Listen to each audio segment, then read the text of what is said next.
Saudara Ferdy Sambo dan Putri Chandrawati segera menghadapi sidang tuntutan kasus pembunuhan berencana Yosua. Sebelumnya Ferdy Sambo dan Putri telah diperiksa sebagai terdakwa.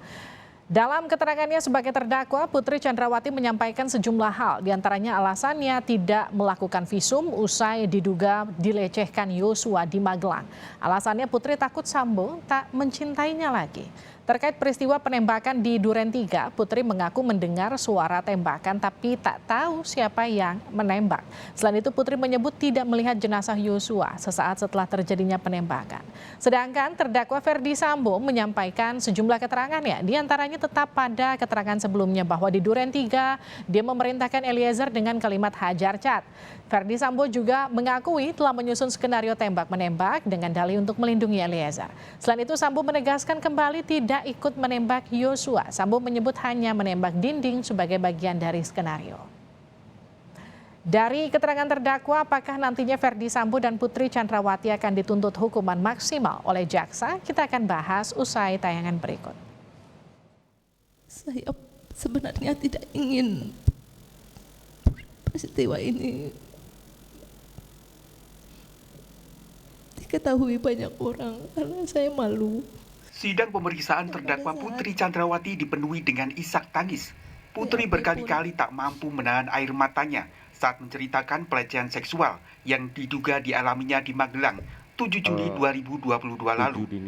Putri kembali menangis saat menyebut dirinya malu menceritakan pelecehan yang dialaminya pada Ferdy Sambo karena khawatir tidak dicintai lagi. Suami saudara ketika didengarkan kemarin di kesaksiannya Sugeng Putut dikatakan bahwa peristiwa di Magelang itu ilusi demi menutupi supaya itu tidak diungkit-ungkit ketika skenario pertama berjalan. Nah, pada akhirnya sampai di persidangan ini peristiwa Magelang pun akhirnya benar-benar menjadi satu ilusi sebagaimana disampaikan oleh suami saudara.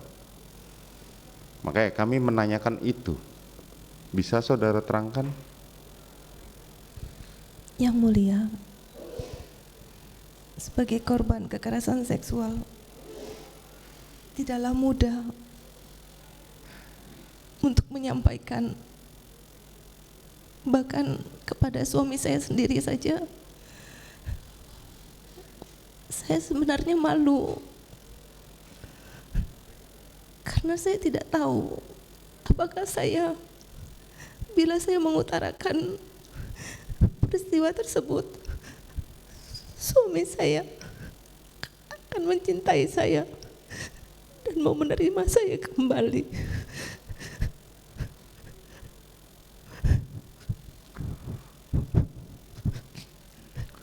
Mohon maaf saudara, jadi kenapa kami menanyakan seperti ini? Karena sumber peristiwa Magelang inilah yang memicu terjadinya peristiwa penembakan di Duren 3. Dalam keterangannya, Putri kembali menegaskan dirinya sebagai korban pelecehan dan tidak tahu mengapa ia menjadi tersangka kasus pembunuhan berencana Yosua. Kamu kenapa dijadikan tersangka? Saya juga tidak tahu, yang mulia. Oh, tidak tahu ya? Karena saya sebenarnya adalah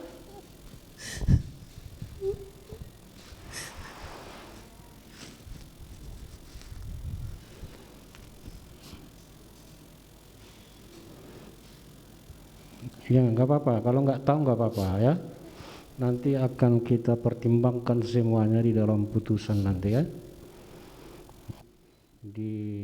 Hakim juga mencecar Putri soal peristiwa penembakan di rumah Duren 3. Putri menyebut mendengar suara letusan beberapa kali, namun tidak berupaya mencari penyebabnya. Putri juga tak berpikir apakah peristiwa di Duren 3 terkait dengan apa yang diceritakannya pada Sambo di rumah Saguling. Ada enggak kamu tanya suamimu, ada apa di luar?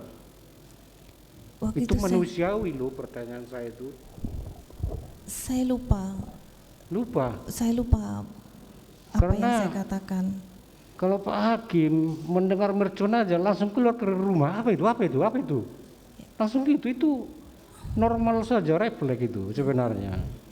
Karena saya bingung saat itu. Bingung. Saya shock juga, saya Jadi bingung. tidak ada menanya apa yang terjadi. Mungkin saya lupa, tapi seingat saya memang saya hanya membalikkan badan. Lalu saya melihat suami saya membuka pintu dan mukanya panik. Terus dia langsung rangkul saya begini, bawa keluar. Ada nggak dalam pikiranmu bahwa kejadian itu ada hubungannya dengan ceritamu sama terdakwa Sambo? Mohon maaf, maksudnya Ada gimana? nggak kamu pikirkan Ya. bahwa kejadian itu ada hubungannya dengan ceritamu di Saguling terhadap? Tidak, saya tidak pikirkan. Nggak ada kepikiran ke situ Tidak. ya? Baik. Sementara jaksa mencecar Putri, mengapa Putri tidak menunjukkan luka lebam pada suaminya saat mengaku mengalami pelecehan dan kekerasan. Pada waktu itu saudara di Saguling dalam T3, itu disampaikan nggak kepada suami saudara? Iya, saya sampaikan semua secara detail. Secara detail. Iya, Termasuk saudara tadi dibanting, di lantai tadi diceritakan nggak? diceritakan. Diceritakan, tapi tidak ditunjukkan terhadap luka-lukanya, lebamnya.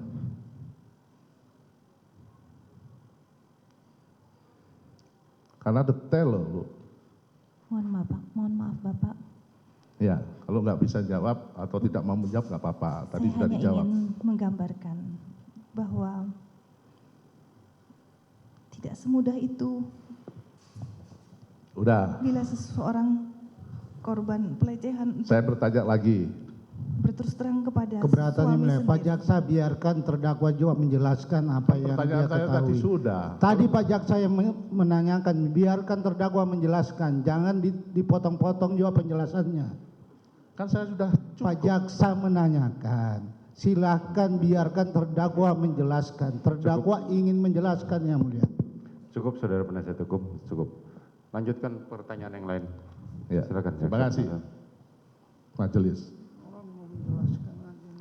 Biarkan terdakwa menjelaskan secara sampai selesai, baru saudara bergali pertanyaannya. Oke, silakan.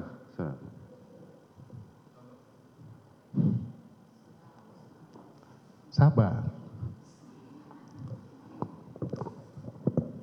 Lihat Kuat Ma'ruf. Penasihat hukum keluarga Yosua, Martin Simanjuntak menyebut sikap Putri Chandrawati di persidangan sebagai upaya untuk menggait simpati hakim. Jadi kan Bu Putri ini diancam dengan pidana sampai dengan pidana mati ya dalam dakwaan ya. Jadi wajar saja kalau ada sesuatu hal yang dipersiapkan dalam hal untuk menggait empati dan simpati hakim. Nah, andai saja ya perubahan berbusana, perubahan menata rias wajah, perubahan tata rambut itu dilakukan semenjak awal persidangan, saya pikir hari ini akan lebih berbeda dengan opini publik yang sudah terbentuk. Nah, namun ya dari keterangan-keterangan yang disampaikan, saya kok melihat makin menegaskan pendapat saya bahwa Bu Putri ini tipe orang yang tidak pernah menganggap dirinya bersalah. Seusai diperiksa sebagai terdakwa pembunuhan berencana, Putri Chandrawati akan menghadapi tuntutan jaksa pada hari Rabu, 18 Januari 2023. Tim Liputan Kompas TV.